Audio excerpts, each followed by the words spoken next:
Assalamualaikum warahmatullahi wabarakatuh.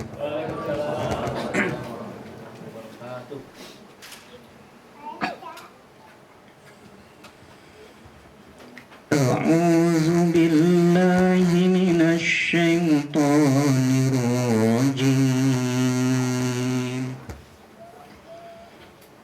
Bismillahirrahmanirrahim.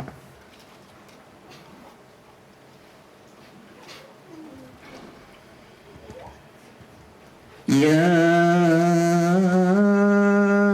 ayyuhalladzina amanu taqullaha haqqa tuqatihi wa la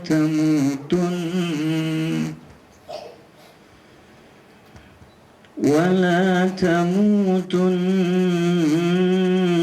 illa wa antum muslimun.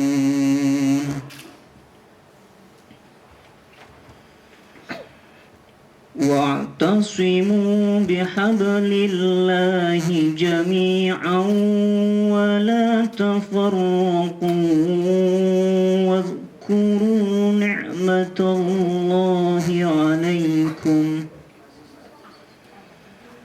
واذكروا نعمة الله عليكم إذ كنتم أعداء فألف بين قلوبكم فأصبحتم بنعمته إخوانا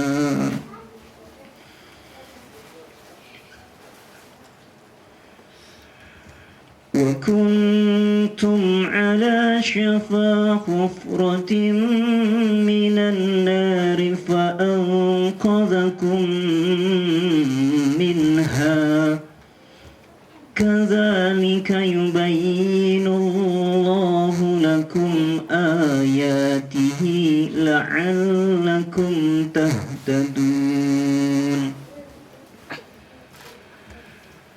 ولتكن منكم أمة يدعون إلى الخير ويأمرون بالمعروف وينهون عن المنكر وأولئك هم المفلحون ولا تكونوا كالذين تفرقوا واختلفوا من بعد ما جاءهم البينات وأولئك لهم عذاب عظيم يوم تبيض وجوه وتسود وجوه فأما الذين اسودت وجوههم أكفرتم بعد إيمانكم فذوقوا العذاب بما كنتم تكفرون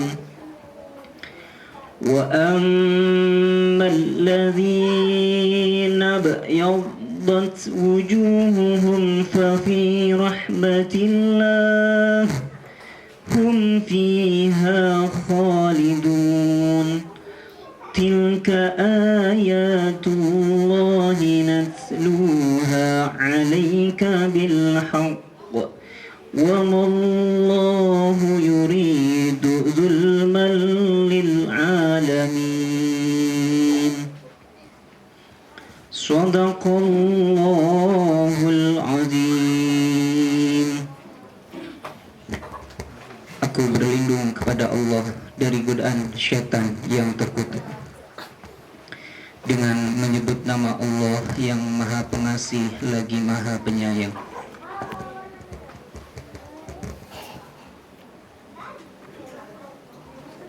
Wahai orang-orang yang beriman, bertakwalah kepada Allah sebenar-benar takwa kepadanya, dan janganlah kamu mati kecuali dalam keadaan muslim. Dan berpegang teguhlah kalian semuanya pada tali agama Allah, dan janganlah kamu bercerai-berai, dan ingatlah nikmat Allah kepadamu ketika kamu dahulu masa jahiliyah bermusuhan, lalu Allah mempersatukan hatimu, sehingga dengan karunia-Nya kamu menjadi bersaudara, sedangkan ketika itu kamu berada di tepi jurang neraka. Lalu Allah menyelamatkan kamu dari sana. Demikianlah Allah menerangkan ayat-ayatnya kepadamu agar kamu mendapat petunjuk. Dan hendaklah di antara kamu ada segolongan orang yang menyuruh kepada kebajikan, menyuruh berbuat yang ma'ruf, dan mencegah dari yang mungkar. Dan mereka itulah orang-orang yang beruntung. Dan janganlah kamu menjadi seperti orang-orang yang bercerai-berai dan berselisih setelah sampai kepada mereka keterangan yang jelas. Dan mereka itulah orang-orang yang mendapat azab yang berat. Pada hari itu ada wajah yang putih berseri dan ada pula wajah yang hitam muram. Adapun orang-orang yang berwajah hitam muram, kepada mereka dikatakan, mengapa kamu kafir setelah beriman? Karena itu rasakanlah azab disebabkan kekafiranmu itu.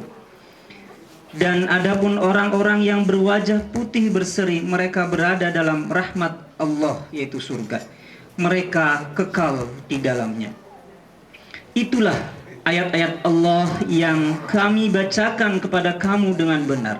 Dan Allah tidaklah berkehendak menzalimi siapapun di seluruh alam. Maha benar Allah dengan segala firman-Nya. Wassalamualaikum warahmatullahi wabarakatuh.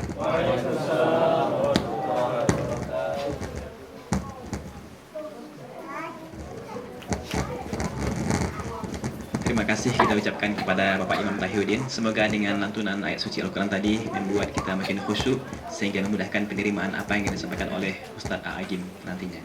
Selanjutnya kita dengarkan sambutan dari Ketua BPI Ishikawa kepada Bapak Joko Hendarto. Kita persilakan.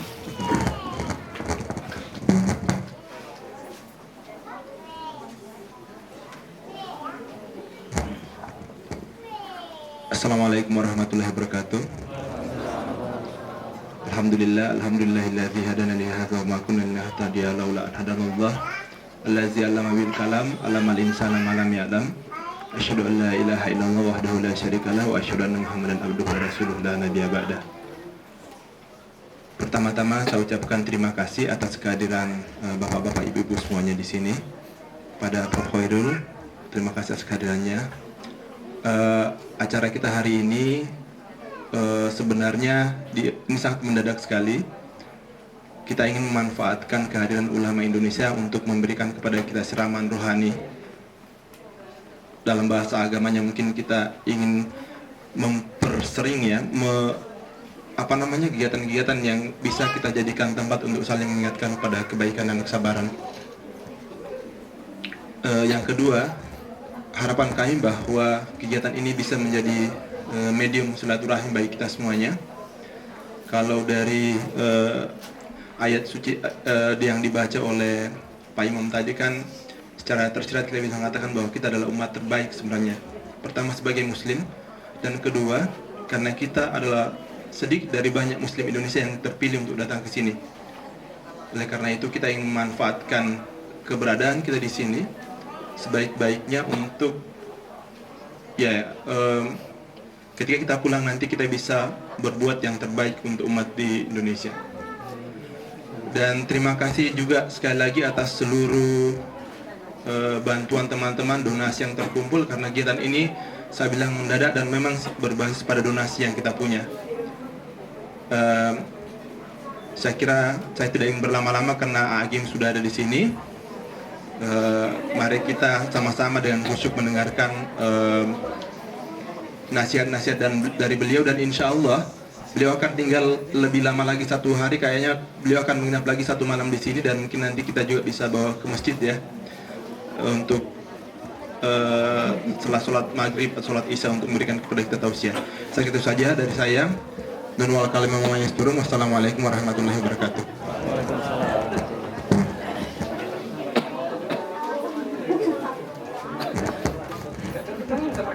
Terima kasih kita ucapkan kepada Bapak Joko Hendarto yang telah menyampaikan kata sambutan dari beliau. Alhamdulillah, Agim sudah sampai di sini dan sekarang lagi berpakaian, lagi ke belakang. Iya, maaf. Iya.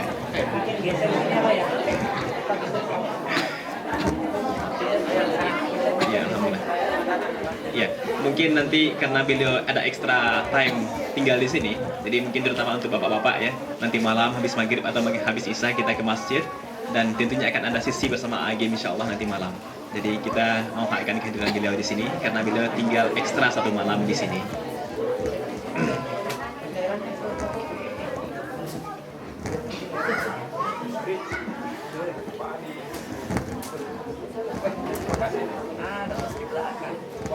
Ya, insya Allah kita acaranya sampai jam 11.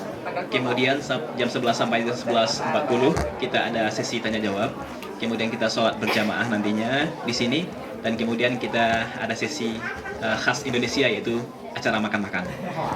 Tidak akan terlepas dari kita bersama. Jadi jangan pulang dulu setelah sholat karena kita ada makan-makan yang sudah disiapkan oleh ibu-ibu warga Indonesia di Kanazawa ini.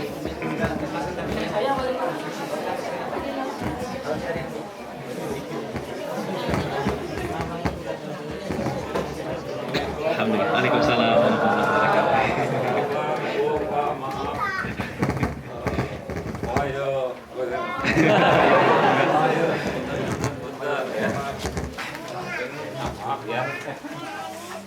Maaf kawan-kawan. Tadi saya tidak bisa baca tulisannya.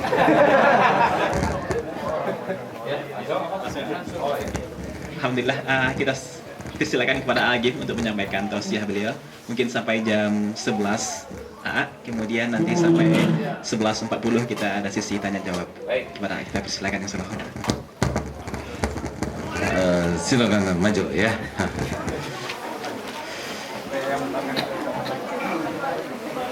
Silakan. Assalamualaikum warahmatullahi wabarakatuh. Alhamdulillahi rabbil alamin, la haula wala quwata illa billahil aliyil azim. Alhamdulillahilladzi ayyukum ahsanu amala wa huwal azizul ghafur. Apa kabar hadirin? Saya mohon maaf terlambat. Dimaafkan?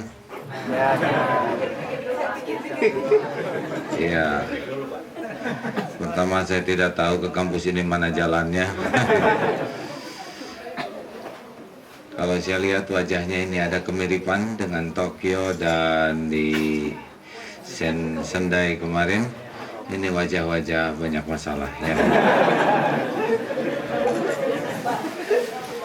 Banyak masalah baik atau buruk? Nabi Muhammad punya masalah tidak? Nabi Muhammad punya masalah tidak? Sedikit atau banyak? Ringan atau berat? Sederhana atau rumit? Hasilnya hina atau mulia? Jadi masalah itu adalah bagian yang harus kita syukuri, kita nikmati, karena itu adalah karunia. Saudara kesini jauh-jauh pasti menghadapi banyak masalah.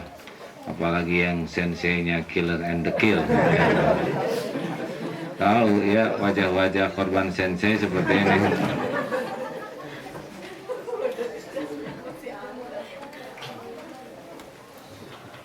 Bapak Ibu sekalian, saya ceramahnya sederhana sajalah ya. Bagaimana kiat menghandle masalah supaya berkah. Karena inti dari belajar itu adalah supaya kita bisa menyikapi permasalahan hidup. Cerdas di kampus tapi tidak cerdas dalam kehidupan, untuk apa? Di Indonesia Pak, penjara yang tindak pidana korupsi itu sarjana, S1, S2, S3, profesor. Kalau Bapak melihat para koruptor itu orang-orang yang berpendidikan tinggi Pak. Karena kalau yang pendidikan rendah paling maling ayam, sendal. Ya. Babak belurnya bangsa kita adalah justru oleh orang-orang yang cerdas dalam akademik tapi tidak cerdas dalam kehidupan. Sepakat? Di sini juga banyak sensei-sensei itu yang cerdas-cerdas secara akademik tapi belum bisa mengenal arti hidup dengan lebih dalam. Tidak punya fondasi yang kokoh dalam kehidupannya, maka tidak jarang mahasiswa juga bunuh diri saya dengar ya.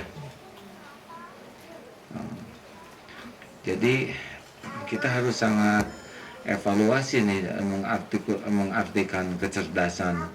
Jangan sampai kita jauh-jauh ke sini kurang cerdas juga ya.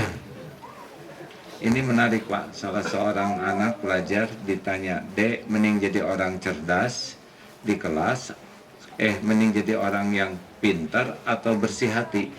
Dia menjawabnya begini, "Saya pilih bersih hati Pak." Kenapa? Karena pintar dalam akademik belum tentu pintar dalam kehidupan. Tapi orang yang hatinya bersih, insya Allah dia akan pintar dalam kehidupan dan juga bisa pintar dalam akademiknya. Kami meneliti di sekolah kami Pak, di pesantren, para penghafal Quran yang akhlaknya baik gitu Pak, dia cenderung akademiknya pintar. Karena dia efisien sekali menggunakan waktunya.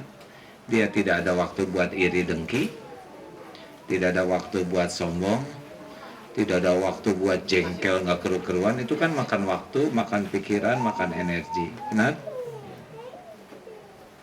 Halo? Kenapa ini jadi seperti baru dapat pelajaran dari Sensei Agim?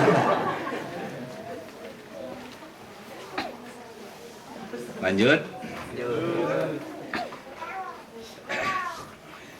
Sudah puas memotretnya? Ya, sekarang sudah masuk ke inti ya. Jadi rekan-rekan sekalian, di dalam Islam orang yang cerdas itu cirinya dua. Satu, banyak mengingat mati. Dan yang kedua, mempersiapkan kehidupan sesudah mati. Itu cerdas. Kenapa orang yang ingat mati dianggap cerdas? Karena Allah merahasiakan mati, sedang matinya pasti, tapi Allah merahasiakan 3 hal. 1, waktu. 2, tempat. 3, cara. Ini luar biasa cerdasnya. Menurut saya kita dirahasiakan waktu mati ini strategi yang amat dahsyat yang membuat kita menjadi sangat efektif menggunakan waktu kita. Sepakat? Coba kalau kita mendengar akan ada pemeriksaan mendadak, sidak, itu cenderung rapih terus tuh. Saya juga suka mengatakan akan ada pemeriksaan mendadak ke kamar-kamar santri, itu cenderung rapih setiap saat. Karena beda, saya akan memeriksa hari Minggu, maka sampai malam Minggu tuh berantakan. Bisa jelas tidak tingkat kecerdasan, kenapa alat ukurnya kematian. 1, kita kan sudah pasti mati ya, yakin? Ada yang kira-kira bakal hidup 30 tahun lagi dari sekarang, Cung? Nggak yakin ya. Yang yakin tahun depan masih hidup? Nggak yakin juga kan? Bahkan kita tidak tahu besok masih hidup atau tidak. Jadi kecerdasan orang tuh dilihat dari bagaimana mengingat mati membuat dia efektif menggunakan waktunya. 1, dengan kita ingat mati, 3 rahasia tadi apa saja? Waktu, tempat, cara. Ya, saya kira dalilnya sudah tahu ya. Walikulli ummatin ajal. Fa idza jaa ajaluhum la yastakhiruna sa'ata wala yastaqdimun. Setiap umat sudah ada ajalnya, jikalau sampai pada waktunya tidak bisa diakhirkan, walau sekejap tidak bisa dimajukan. Udah pasti presisi ya. Mau ulang tahun tiap minggu tidak akan bisa berefek. Karena bukan ulang tahun, namanya ulang minggu ya. Bu, dia akan nambah penyakitnya, penyakit jiwa dan kehabisan ongkos. Pak, satu, dengan dirahasiakan waktu kita akan tidak menunda kewajiban. Dengan adanya Allah merahasiakan ajal, jangan main-main dengan sholat nih.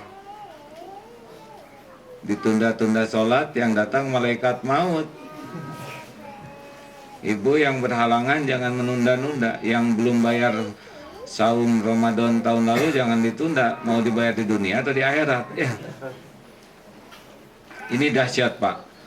Kalau orang sudah tahu, saya belum tentu hidup nih nanti, saya segerakan.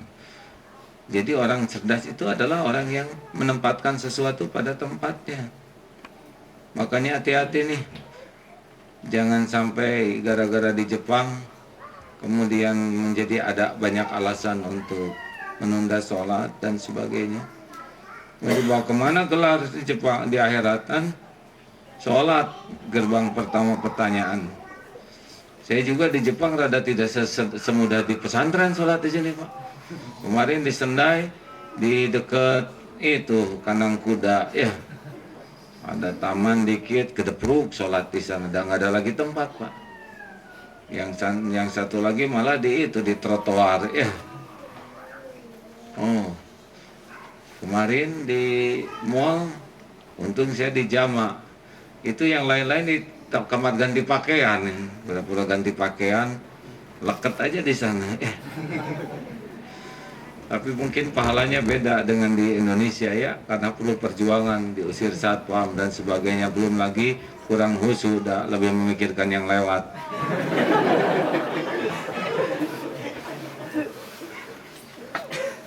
Benar begitu hadirin. Tapi Allah melihat semua ini hadirin ya, karena tiap kondisi beda perhitungannya. Tetap istiqomah menunaikan kewajiban. Juga kewajiban saum, jangan di sini saum kan tidak terlalu lama ya. Tidak seperti di Jerman di sini kan. Berapa jam? 18 jam. Oh, bagus sekali pahalanya ya. Berarti kan kalau orang sudah nanya berapa menit lagi, itu ciri-ciri nggak betah tuh. Karena makin panjang saumnya, makin panjang pahalanya, makin berguguran dosanya. Ya, udahlah nggak akan seumur hidup saum segitu ya nggak. Saumnya juga 30 hari. Tunaikan Pak semua kewajiban zakat, jangan ditunda-tunda, hutang dan sebagainya. Ini orang cerdas. Karena setiap kali kita menunda, kecerdasan kita berkurang. Yang kedua, jangan menunda tobat. Karena yang membuat kita galau, sengsara itu dosa Pak. Dosa itu kayak tetesan tinta ke kaca. Makin mobil penuh dengan tinta, kotor, tenang tidak nyetirnya. Jawab hadirin, tidak. Sampai tidak ke tujuan. Tidak. Jadi kalau Bapak Ibu galau, sengsara itu aslinya kena banyak dosa Pak. Kalau yang bikin galaunya cuma dunia ya. Kalau galau karena dia bikin dosa, ingin tobat, itu galau positif. Tapi kalau galau masalah sensei ya, cincai dan sebagainya itu ya. Kalau galau hanya masalah cinta, kalau masalah pangkat, jabatan, kedudukan, itu galau yang tidak pada tempatnya. Itu mah nggak akan kemana-mana. Rezeki galau, padahal gajah aja nggak sekolah segitu gedenya. Kenapa ini S3 jadi seperti makan es teler ya nggak? Pak, Bu, tobat, coba acungkan tangan yang tidak punya dosa di sini. Nggak ada, bagus, jujur. Yang dosanya sedikit, cung. Nggak ada yang acung, sedang. Yang dosanya sedang, masih bertahan, ada yang acung. Acungkan tangan yang merasa banyak dosa. Ayo, nggak usah lihat kiri kanan. Kenapa itu? Kenapa itu nggak ngacung Mas? Karena saya banyak sekali.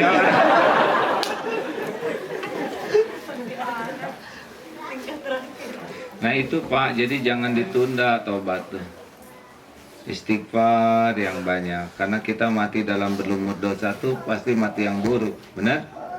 Yang ketiga, jangan suka menunda, jangan suka menyia-nyiakan kebersamaan, Pak. Misalkan ketemu keluarga di rumah, memang yakin itu bakal pulang kampus masih hidup? Belum tentu, Pak. Ini saya kesini ya, saya sadar sekali nih. Saya pergi ke Jepang dan saya belum tentu saya hidup pulang ke Indonesia. Kemarin rapat dulu, kalau Bapak meninggal, ini yang dihibahkan, yang boleh diwariskan ini. Kalau usaha nanti diurus sama-sama, hasilnya baru boleh dibagi-bagikan. Yang ini adalah hak buat bekal Bapak pulang. Harus pukul.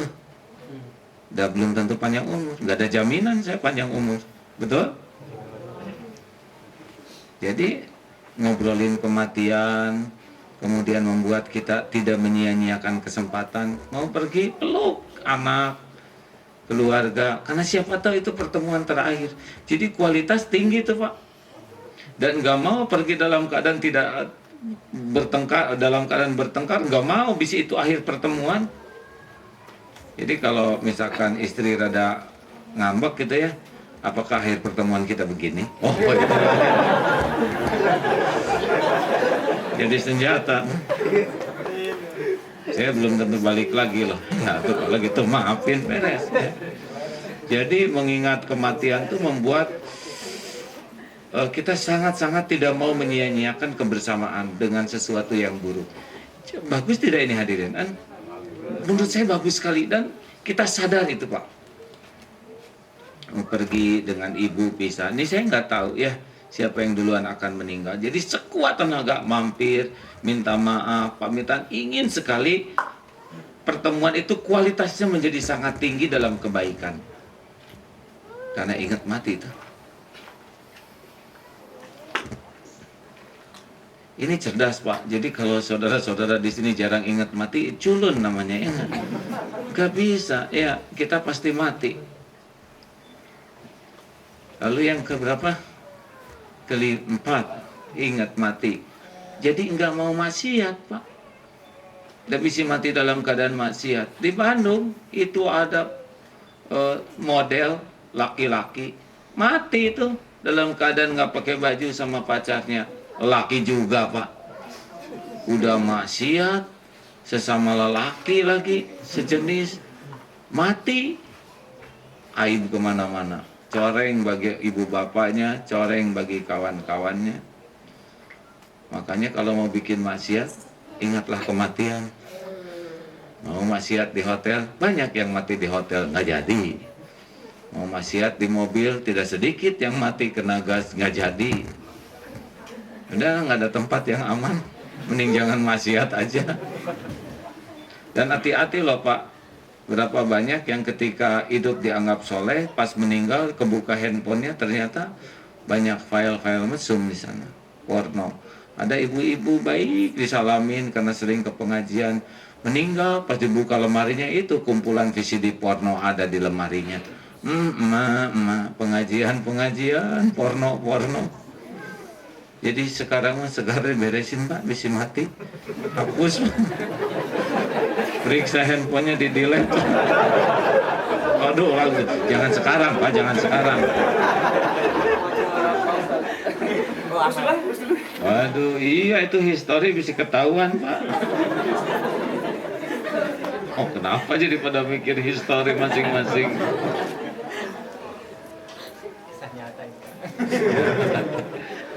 Iya, Pak, kita nggak tahu kapan mati nih, Pak. Nggak sempat ngedelete, Pak, kalau mati tuh.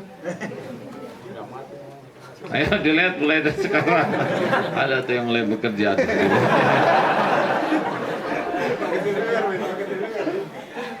Terus kan, jadi jangan main-main dengan maksiat, Pak. Berapa banyak yang mati lagi mabok, mati di tempat zina, mati di klub, mati lagi nonton TV yang tidak benar, ada yang mati di bioskop kebakaran, macam-macam orang mati. Jangan sampai kita dapat kematian su'ul khotimah, makanya usahakan jangan sampai berbuat maksiat tanpa ingat mati. Selingkuh tuh katanya selingan indah, keluarga utuh, nggak bisa. Tidak ada keindahan dalam kemaksiatan. Nggak bisa Pak, pasti tegang aja terus. Takut ketahuan, ya. Itu nomor berapa? 4 ya. Yang kelima, kalau kita ingin husnul khotimah, husnul itu baik, khotimah itu akhir yang baik. Ya sudah, kita sederhanakan aja. Mulai sekarang mah mending berprasangka baik, berpikir baik, berkata baik, mendengar baik, bersikap baik, berhati baik, baik, mati mudah-mudahan mati baik, ya. Setuju? Yang mati jengkel, rada kurang senyum kayaknya. Amit gitu kan, tidak. Pak, Bu, jangan mau diatur oleh keburukan orang lain sehingga kita menjadi buruk. Kalau orang sebel ke kita, ya itu mah hak dia mau sebel ke kita. Hati-hati dia, ya kan? Perasaan-perasaan dia, kenapa kita jadi ikut sebel ke dia? Kalau dia melotot ke kita, ya itu mata dia, ya. Kecuali dia melotot pakai mata kita, ya itu udah repot urusan. Ini serius hadirin. Kita kan suka diatur orang, Pak. Orang ngomong jelek, kita ngomong jelek. Dia gini, kita gini lagi. Apa lu? Ya, monyet, tikus, ya. Kan kenapa kita jadi ikut jelek? Mau ngapain sekolah tinggi-tinggi? Kalau bisanya cuma niru kejelekan orang. Kita harus konsisten, Pak. Saya tuh pengen husnul khotimah. Saya harus berpikir baik, berkata baik, bersikap baik. Kalau orang milih bersikap buruk ke kita, itu pilihan dia. Masa kita jadi ikut memilih pilihan dia, kan? Tapi dia ngebeberin aib saya, ya udah itu maunya dia, maunya kita apa yang Allah sukai. Mana coba? Allah suka kita ngebeberin aib, menutup aib. Udah, ada kemuliaan kan milik Allah. Tapi saya kalau dihina kayak gini saya nggak terima. Nabi Muhammad aja yang mulia dihina, masa kita yang hina asli nggak ada yang menghina? Kita kan hina betulan. Jangan ger ya. Kita tuh dihormati orang bukan karena mulia, kita dihormati orang tuh karena Allah aja masih nutupin aib, dosa, maksiat, kejelekan, kekurangan kita. Orang kan ngehargain kita karena nggak tahu apa-apa tentang kita. Benar? Kayak aja yang keren, gimana kuliah di Jepang. Ya aslinya kan gak gitu-gitu amat ya.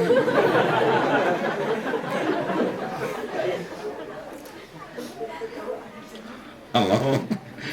Waduh, ini ceramah apaan ini? Sebelum dengar ceramah keren, kenapa jadi bonyok begini? Jadi terdakwa, emang terdakwa kita. Kita kan cuman nggak berani lihat aja diri kita yang sesungguhnya. Kita bersembunyi di balik topeng penampilan, gelar, pangkat, jabatan, harta. Kan yang aslinya kita tuh yang Allah tahu tentang kita, betul? Orang mah nggak ada yang tahu. Bu, ini ada yang udah nikah belum nih? Ada keluarga nih? Kenapa coba istri mau ikut ke sini, Pak? Mau ikut mendampingi suami? Cuma satu sebabnya, karena istri tidak tahu kelakuan suami yang sebenarnya. Tuh kan, dorong-dorongan kan? Berarti iya hadirin. Ada lihat kiri kanan, cari teman yang sama-sama ngaconya, Pak. Kenapa Agim jauh-jauh diundang ke sini? Sama aja, Pak. Karena Allah masih nutupin aib, dosa, keburukan, kekurangan, dan masa lalu saya. Kalau dibuka mah nggak ada yang mau dengar, Pak. Makanya nggak usah GR lah dengan penghormatan orang. Benar? Nggak cocok. Saya sudah nyobain dipuji rame-rame udah, dicaci rame-rame juga udah. Ternyata penghinaan orang sedahsyat apapun, Pak, nggak ada apa-apanya dibanding kehinaan kita yang Allah tahu.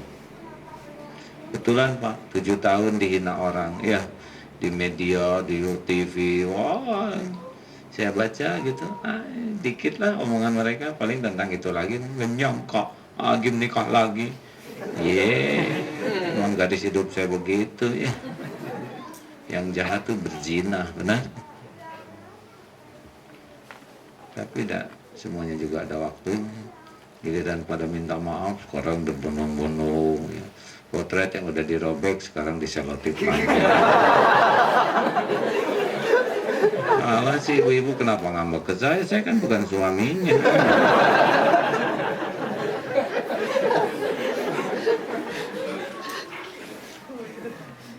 Ini dulu masih remaja ya, waktu zaman heboh. Umur berapa saudara? SMA ya, 8 tahun yang lalu. Ya begitu teman-teman, jadi ingat mati itu membuat kita benar-benar mikir baik aja. Jadi kita tidak menyia-nyiakan waktu Pak. Kayak naik mobil gitu kan, saya tadi malam naik si Kaseng itu ya, Shinkansen itu. Ini celakanya gimana? Tapi daripada mikirin celaka, kan nggak pakai safety belt itu ya, langgaran. Ya udah zikir ya sebisa-bisanya, ngaji. Kalau ada apa-apa mati lagi ngaji gitu. Naik pesawat juga kalau bisa mah yang deket jendela lah, kan lebih bagus lihat awan daripada lihat pramugari. Ya. Lihat awan, ingat kebesaran Allah ya, zikir. Siapa tahu jatuh Pak. Ya kan? Jatuh kalau kita lagi zikir ya mudah-mudahan husnul khotimah. Makanya kebaikan yang paling hebat, paling ringan tapi paling dahsyat adalah fadzkurullah katsiran la'alakum tuflihun. Banyak zikir Pak. Ini yang banyak mengantarkan husnul khotimah. Udahlah, hidup pada orang Islam yang terbaik mah yang paling banyak ingat ke Allah. Dan semua akhlak itu datangnya dari ingat Allah. Di Indonesia sebetulnya zikir Jepang tuh gampang. Kita ingin ingat sekarang itu dimatiin atau ngapain dia? Nggak ada kerjaan, kasihan. Apa? Ya mau ngapain saya gitu-gitu? Kan yang aslinya ada. Nah ini nggak efisien sekali hadirin. Apa listrik?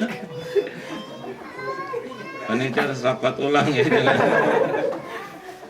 Terus kan? Tadi saya cerita apa ya?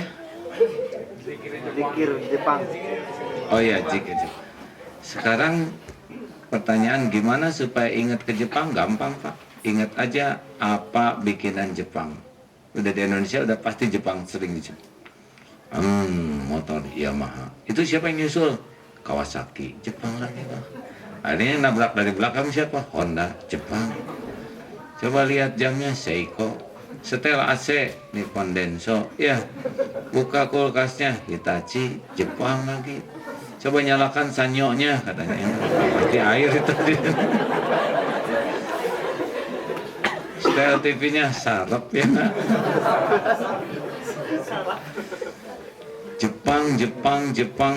Jepang hanya dengan satu perkara Pak, ingin lihat produk Jepang gitu ya.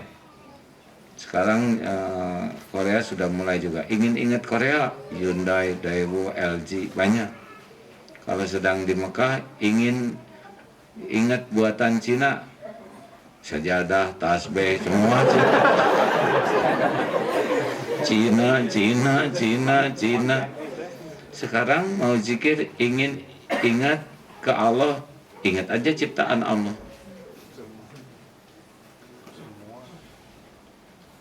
Kira-kira bisa lupa nggak ke Allah? Enggak tuh. Kita tuh terhijab Pak, yang bikin kita jadi kurang berkualitas zikirnya tuh. Lihat lukisan alam, dipuji pelukisnya. It's great, hebat pelukis ini. Ini mirip sekali, detail. Ini pasti master, gitu. Kenapa lihat alam yang asli nggak ingat Allah ya? Dasar bebal. Lihat boneka tuh kan, ada boneka bikinan Jepang tuh. Jepang dahsyat ya, insinyurnya. Lihat boneka bisa bergerak kayak gini. Bisa miring, bisa jalan, lihat. Itu lihat boneka yang geraknya terbatas, dipuji abis-abisan tuh insinyur Jepang. Kenapa lihat anak yang main bonekanya nggak dipuji Allahnya? Tuh kan baru kesadar ya nggak? Ini anak segini semua kelepak pingsan kita tuh harusnya Pak. Saking tajam, siapa yang bikin ini? Sekarang ada helikopter yang kecil Pak, dia yang remote. Waduh, sekarang canggih ya.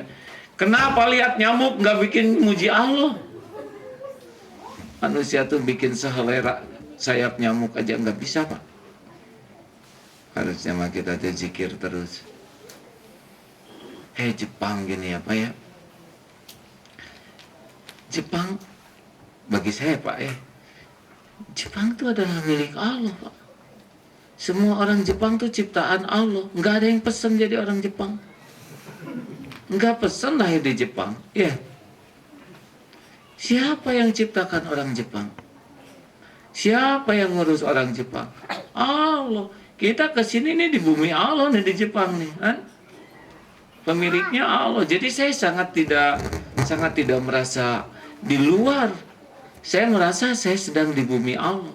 Ini orang-orang yang saya lihat ini ciptaan Allah semuanya nih, yang dihidupkan Allah. Mereka hamba Allah. Jadinya bawaannya pelajaran apa nih Allah nyiptakan Jepang buat saya?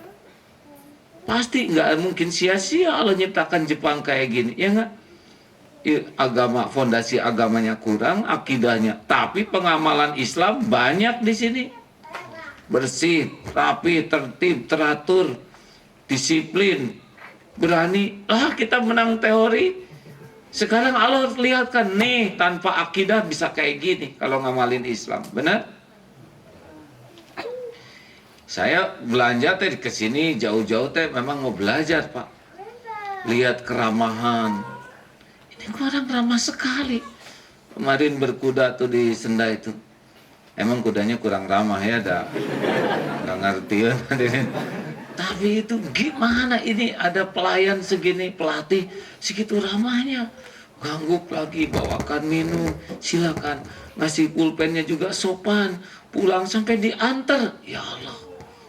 Ini kan Rasulullah begini kalau ada tamu, ya. Standar lagi, Pak. Kita kemarin ya polisi itu aja ditanya nggak tahu jalan, nganterin tuh ditunjuk. Kalau kita itu ya. Sesudah di sana kemana Pak ya, tanya lagi. Efisien sekali kan? Hadirin, ini penting. Dengan basis, jadi yang namanya zikir itu bukan hanya subhanallah, itu zikir Pak. Tapi kan zikir itu ada 4. Ada lisan, ada zikir dengan pikiran, ada lisan, ada arkan dengan tubuh. Ini lagi Bapak lagi zikir nih. Walaupun tidak nyebut nama Allah, zikirnya apa? Sudah mematuhi Allah ke majelis taklim. Ya, ini zikir. Juga ada akal pikiran. Nah, kayak gini akal pikiran tuh Pak. Lihat, oh ini Allah ciptakan Jepang. Saya pengen tahu Jepang. Karena Allah menciptakan Jepang pasti untuk orang yang beriman.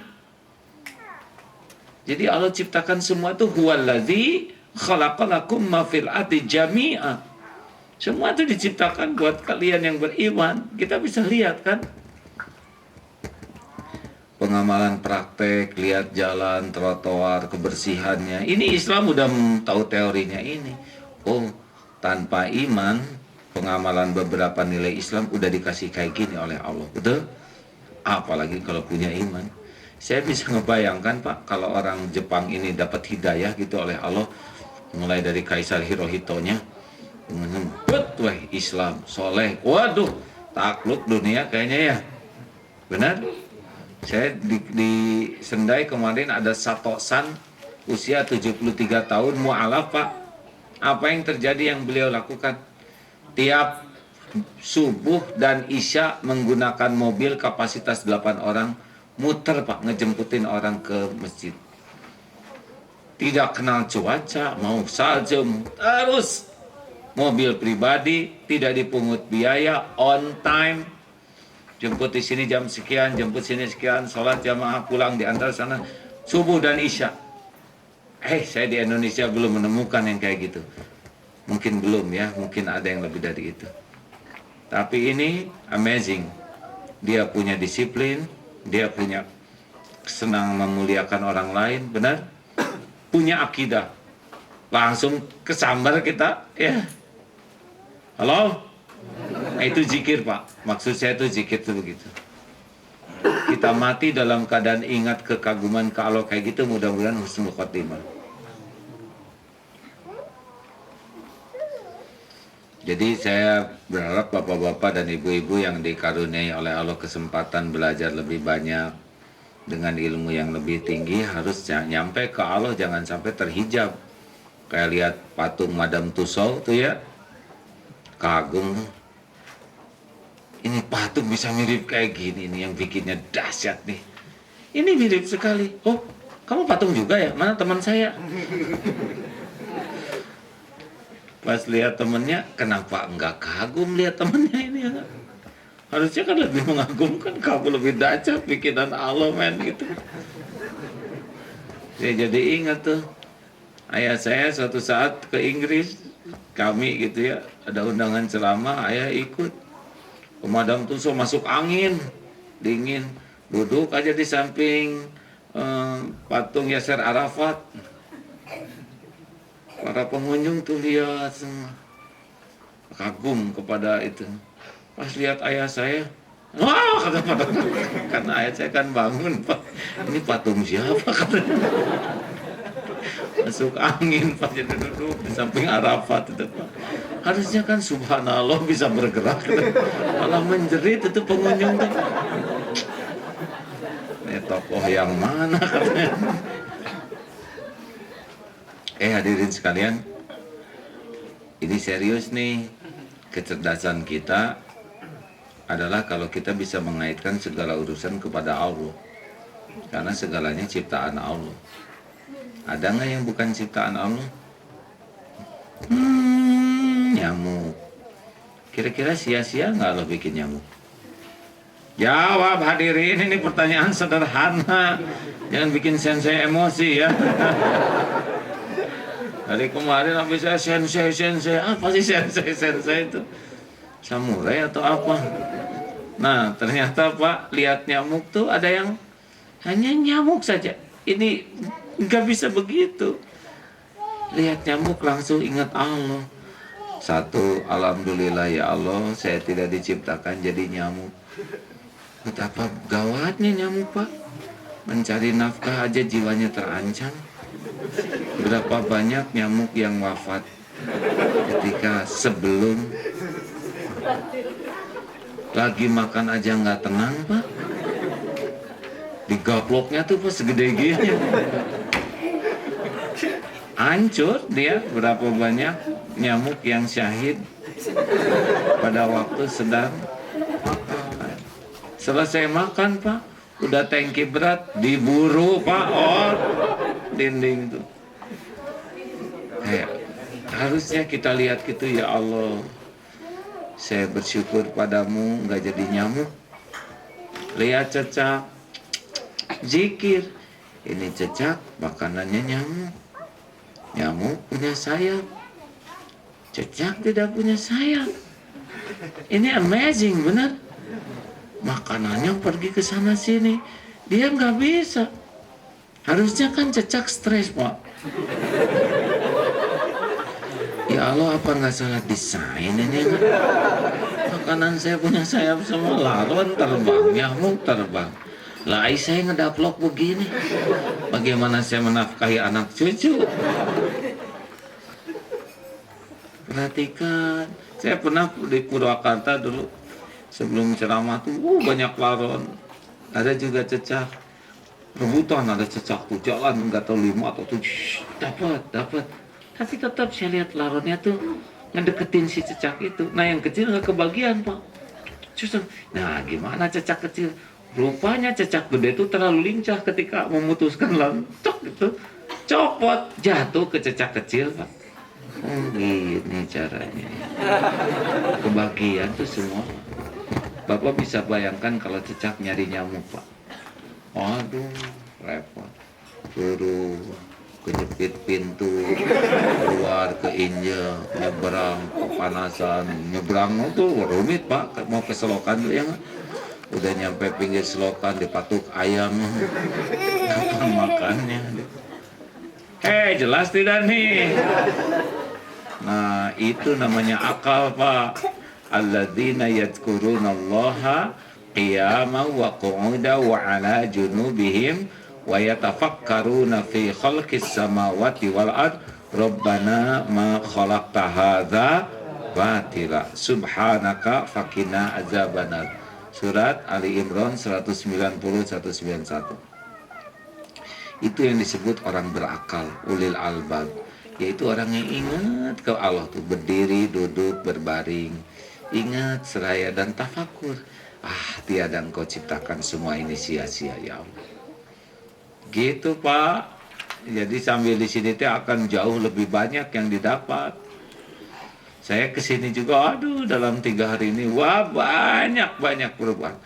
Kalau pagi broadcast dia di radio tuh, orang tuh pada kita harus mulai dari diri. Iya, emang kita mau mulai dari ngomong, ya kan?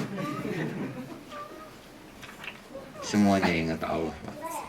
Rezeki udah jelas, lihat cecak aja udah beres kita rezeki, benar? Di perut ibu tafakur, kita dulu nyari rezeki atau dikejar rezeki? Coba jawab, di perut ibu dulu waktu janin rezeki kita ada enggak? Jawab. Cukup tidak? Siapa yang ngedatengin? Kita nyari rezeki atau rezeki yang ngedatengin kita? Yakin? Beres? Keluar jadi orang, bayi. Bayi waktu kita bayi rezeki ada tidak? Cukup tidak? Mana yang nyari? Kita nyari rezeki atau rezeki yang ngedatengin kita? Jawab. Jawab. Langsung Allah siapkan air susu ibu. Kita nggak rumit, kita mau kemana bayi? Ilmu nggak ada, pengalaman nggak ada, tenaga nggak ada. Langsung Allah cukupi, benar? Ibunya nggak mengeluarkan air susu, sapi yang mengeluarkan. Mana yang ngedeketin? Bayi ngedeketin sapi, sapi ngedeketin bayi. Ayo jawab, hadirin jangan ketawa. Ini sekolah tinggi-tinggi kan jawab. Malah ketawa lagi. Mana yang ngedeketin? Bayi ngedeketin sapi, sapi ngedeketin bayi. Bayi itu tidak perlu sapinya, Pak. Mana ada sapi ngedeketin bayi? Bayi itu perlu, salah, bukan susunya, air susunya, Pak. Yang udah diolah. Nyampe tuh Pak ke bayi, bawa ke dapur, kocek-kocek, minum, masukin botol, jadi segede gini ya.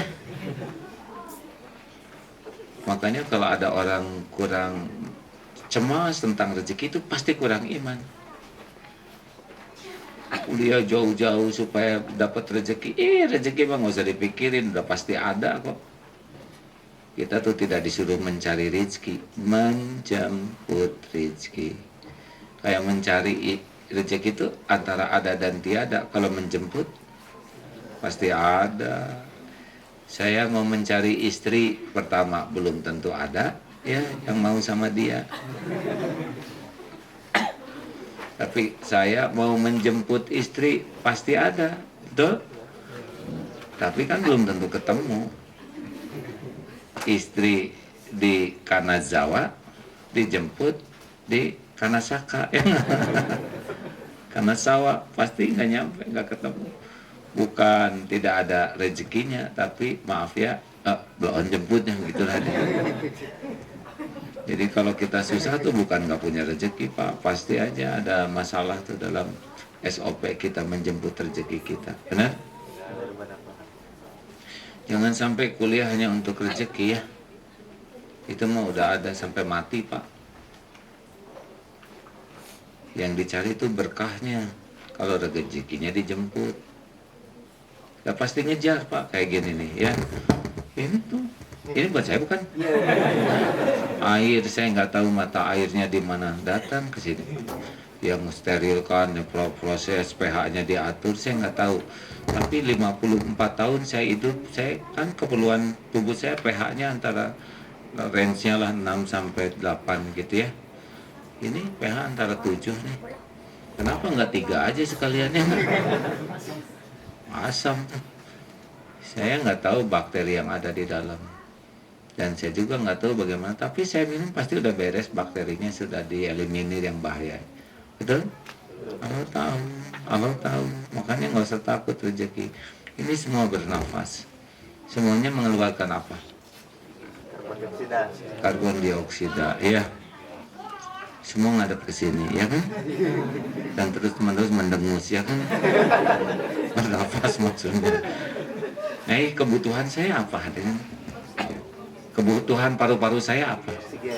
Oksigen. Bayangkan, saya harusnya sudah terpapar karbon dioksida. Serius ada? Apalagi ketawa gini boros nih di sini. Wos. Ya, saudara, harusnya kan saudara sedikit ngatur lah gitu ya. Jangan apa supaya saya nggak terpapar. Tapi entah gimana nih, saya nggak bikin filter yang canggih, saya tetap bisa ngisep oksigen. Ini gak masuk di akal, benar? Siapa yang mendesain semua ini? Allah udah tahu keperluan saya, makanya saya nggak perlu rewel dengan keperluan saya. Karena udah pasti Allah udah tahu, karena Dia yang mendesain kita. Itu zikir namanya, Pak. Jadi nafas aja jadi zikir. Lihat nih. Ya, ini pohonnya siapa yang nanam? Nyampe ke sini, Pak. Ini apa nih? Buah apa? Masa bikinan orang ini mungkin. Nyampe di sini. Ini rada lebih rumit lagi dikit ya. Ini apa nih? Soles. Kayak gini. Ini rada sederhana di solesnya hadirin. Bikinan mahasiswa biasanya kayak gini. Pertama keterbatasan pengetahuan, yang kedua keterbatasan logistiknya. Coba ini lihat ya, saya mau cerita tepungnya di mana, garamnya di mana, ya kan, bumbunya di mana, ngumpul jadi gini. Gimana kalau saya harus nyari makanan? Nanti kita dikasih makan nggak nih? Ya, coba lihat mana yang lebih hebat, kita ngedatengin makanan atau makanan yang ngedatengin kita. Kita berapa langkah aja. Tapi itu makanan puluhan ribu langkah tuh. Berasnya, garamnya, wah, dan itu tiap hari itu ada di depan kita, betul? Makan kemarin saya salmon dari lautan mana, demi Allah nyampe tuh ke depan saya. Dan sampai mati kita akan begitu. Hanya mungkin divariasikan dikit ya. Nanti udah tua, kalau ada umur sama, Pak.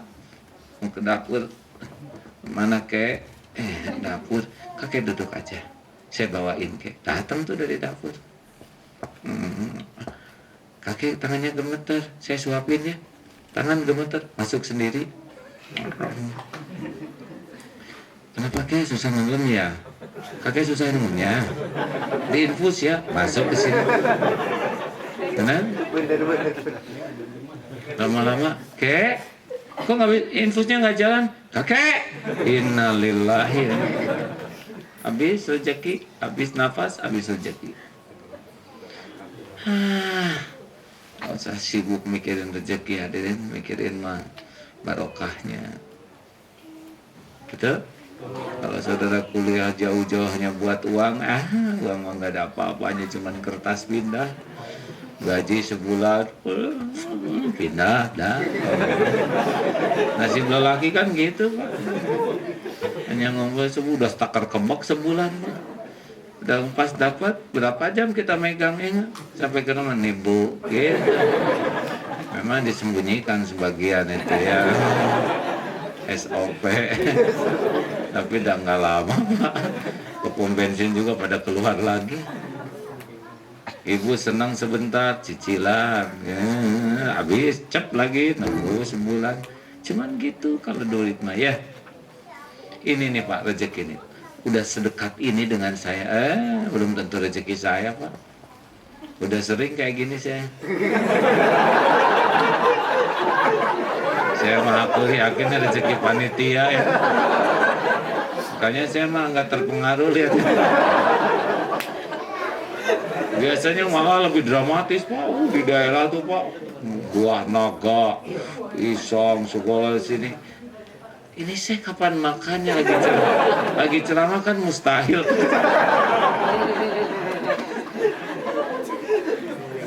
Nanti lebih ceramah, salaman, potret, pulang aja, paling 21, panitia lagi ya. Gak apa-apa panitia, sok aja simpen semua di sini ya. Nah, jadi itu tuh zikir ya. Jadi kalau lihat air, ini salju, termasuk lihat orang Jepang gitu ya. Dan lihat orang Jepang, kalau hanya lihat Jepangnya aja nggak jadi ingat Allah, nggak banyak yang kita dapatkan. Saya kemarin lihat di kereta, perhatikan ada ibu-ibu, aduh, ibu ini teh pulang kemana nanti ya? Ini pasti meninggal, betul tidak? Ada yang mangku anak-anaknya kemarin 2 tuh, dia nggak tahu mungkin siapa Allah ya, nggak didik Allah tuh, apa yang bisa saya lakukan? Saya dikasih ilmu, kasih hidayah, jadi bawaannya tuh sedih lihat mereka tuh Pak. Saya kok nggak bisa melakukan apa-apa buat mereka ya, padahal Allah sudah memberikan yang sangat berharga dalam hidup ini, iman, agama. Nah itu zikir hadirin. Doakan aja ke mereka, siapa tahu mereka dapat hidayah. Kayak artis-artis di Indonesia kan berapa banyak dulu artisnya ya pakaiannya terbatas gitu, sekarang sudah berjilbab dan dakwah sekarang. Itu boleh jadi doa penonton ya, bukan yang subhanallah, bukan yang gitu ya. Allah ya Allah. Iya beneran. Kenapa kita di Jepang ini tidak menjadi orang yang rahmatan lil alamin? Bukan, memang ada isu teroris, tapi itu memang ujian buat kita aja. Kita jangan tertekan, jangan marah, jangan jengkel, jangan nyalahin siapa-siapa yang tidak menjadi solusi ya kan. Kita istiqomahkan, belajar tentang Islam lebih banyak, berakhlak seperti Rasulullah, berlindung ke Allah dan doakan mereka. Orang-orang Jepang yang marah ke kita kan karena nggak ngerti aja indahnya Islam. Nah, kalau ngerti mah pasti nggak akan marah, masuk Islam pasti, benar? Nah, kita dimarah oleh orang yang nggak ngerti ya nggak usah jadi sakit hati. Malah kita posisinya ini hamba Allah, harus saya bantu, gitu. Nah itu sekilas pintas tentang bagaimana ingat mati membuat kita jadi produktif berbuat kebaikan. Bagus tidak nih? Maksudnya bukan ceramahnya, konsepnya. Bahwa ingat mati itu membuat orang tuh menjadi sangat cerdas. Karena dia akan efektif, efisien, dan dia tidak mau maksiat. Dia senang berbuat taat, dan dia produktif berbuat baik. Yang kedua, kita akan mendatangi tempat kematian kita ya. Jadi kalau kita bakal meninggal di sini, di Nakayama, apa sih itu kesalah terus itu? Ada Kanazawa, ada Nakazawa, ada. Tapi dah nggak merubah apa-apa ya omongan saya, udahlah saudara-saudara aja. Nah, jadi kita efektifkan penggunaan waktu ini ya dengan memperbanyak zikir. Karena zikir itu benar-benar fadkuruni adkurkum, maka ingatlah padaku, aku ingat padamu. Jadi Allah tahu siapa yang zikir. Zikir bisa lisan, bisa subhanallah, bisa tafakur seperti tadi, bisa taat seperti ini, atau di hati.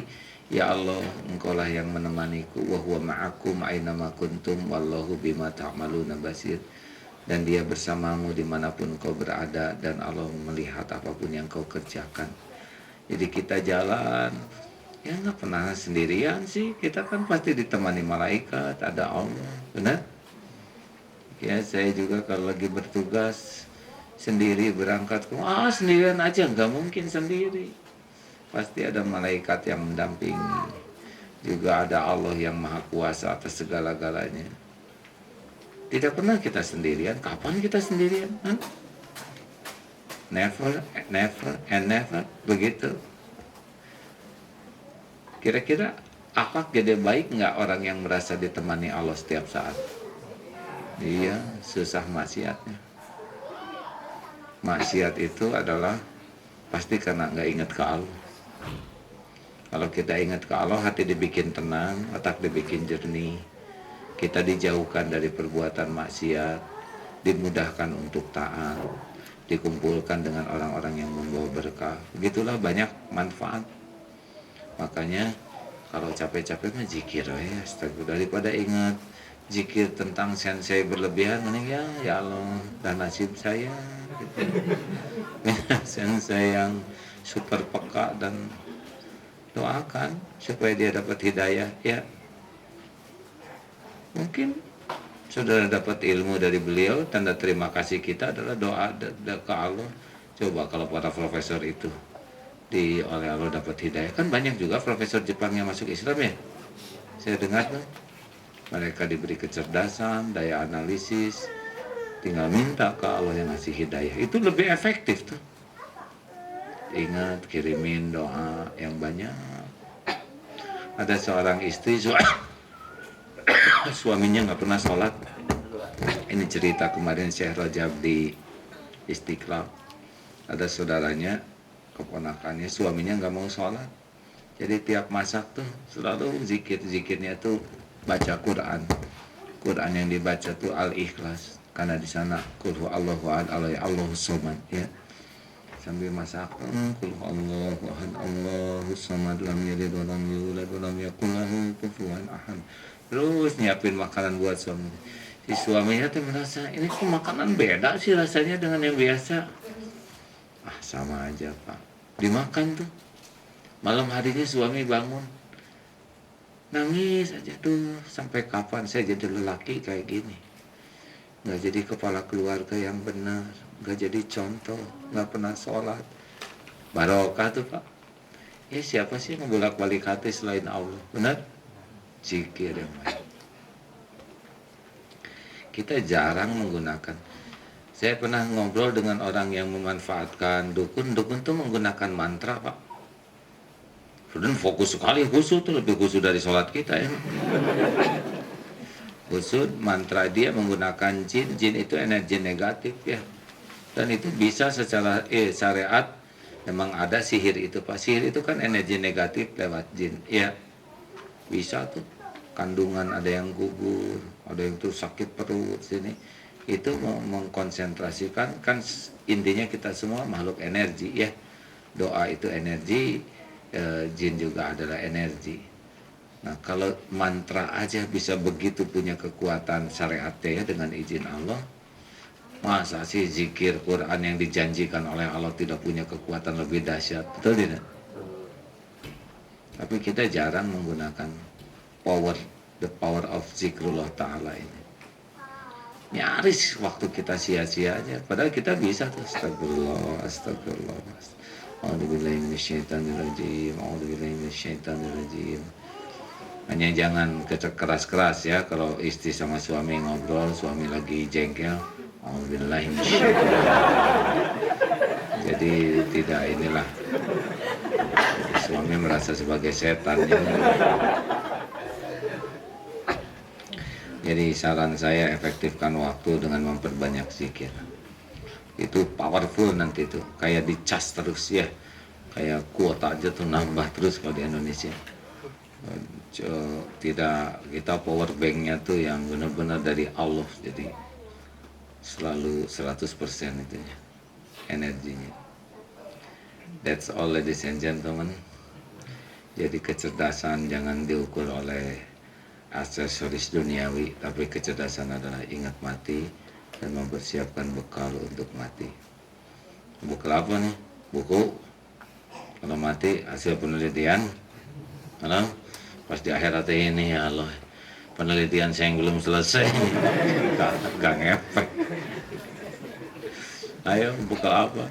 Sholat nggak jelas, nggak khusyuk ya. Kemudian sedekah pelit, dosa melimpah. Mati di Jepang rada-rada gawat. Kalau nggak sharing, mati kita Pak. Bakal mati suatu saat ya. Waktu di Jerman beberapa waktu yang lalu diajak lihat tempat merah tuh ya, yang etalase nggak pakai baju itu. Lihat apa sih pucatnya? Saya takut mati di sini ya. Gimana telah wafat Abdullah Gimnastik?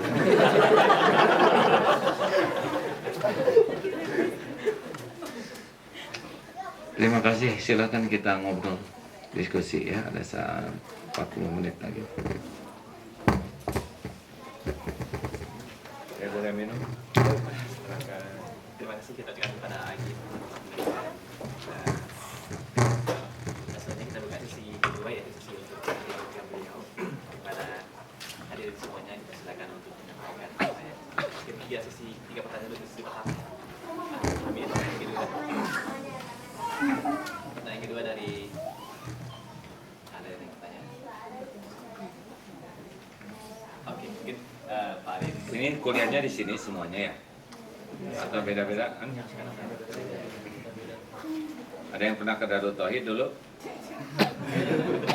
Oh santri wong.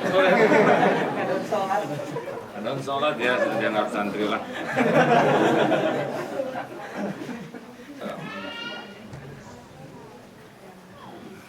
Baik, ada? Silakan Pak. Kayak ini. Langsung aja Pak. Assalamualaikum warahmatullahi wabarakatuh. Langsung aja ada pertanyaan gini. Kalau misalkan kami di pondok gitu kan, kami bisa dapat istilahnya ngalap barokah ke kiai, ke ustadz. Nah, kalau misalkan ke Jepang seperti ini ke sensei, apakah ada juga istilah ngalap barokah ke sensei gitu? Ini handle nih pasti ya. Mas, ngelap barokah teh gimana ngelapin senseinya gitu. Kalau keberkahan itu datang dari kepatuhan ke Allah ya. Berkah itu penting. Berkah itu membuat dunia manfaat, akhirat juga dapatkan hasilnya. Makanya doa assalamualaikum warahmatullahi wabarakatuh, keberkahan. Jadi berkah itu menjadi kunci. Contoh doa pernikahan gimana? Barokallahu laka wa baraka alaika. Artinya itu kan semoga Allah memberikan keberkahan kepadamu. Yang kedua, semoga Allah memberikan keberkahan atasmu. Artinya ada ulama yang memberitahu, menafsirkan ini adalah dalam keadaan senang dapat berkah, nanti keluarga kalau lagi diuji juga dapat barokah. Nah, apakah ini datang dari sensei, keberkahan datang dari Allah? Ya, udah kita hargai sensei proporsional, benar? Hargai karena jadi jalan ilmu, jadi jalan. Tapi ya karena mungkin akidah beda, tentu berbeda dengan menghormati ulama, ya. Doakan aja supaya senseinya jadi kiai ya. Kan bagus juga kiai sensei. Ya, ada lagi. Ini teh program apa aja di sini? S1, S2, S3? Ada yang S1-nya juga enggak? Ada. Sedikit sekali kan di sini ya? Banyak kedua. Kami juga ada ngirim 4 santri berapa gitu di sini. Tapi enggak di sini. Ada yang santri Darut di sini enggak ya? Tiap tahun mungkin 6, 10 ke Jepang, ke Turki. Ya, silakan.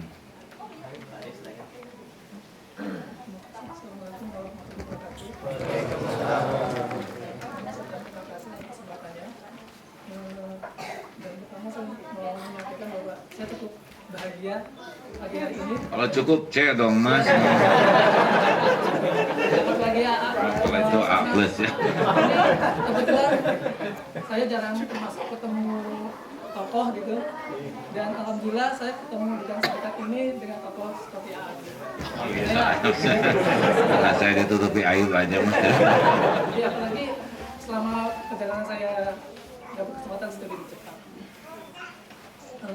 Ada yang mengkritik saya tentang itu, jadi marak media kan membicarakan banyak artis gitu, dan jadi terutama ini mohon maaf juga nanti agak membuat tidak nyaman.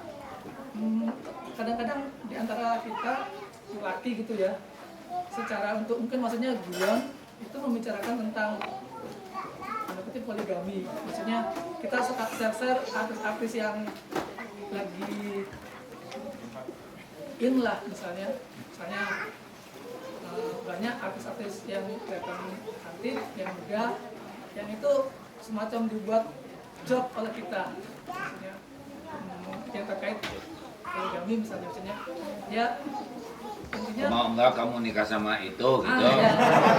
Jadinya poligami bukan sekedar lucu gitu lah.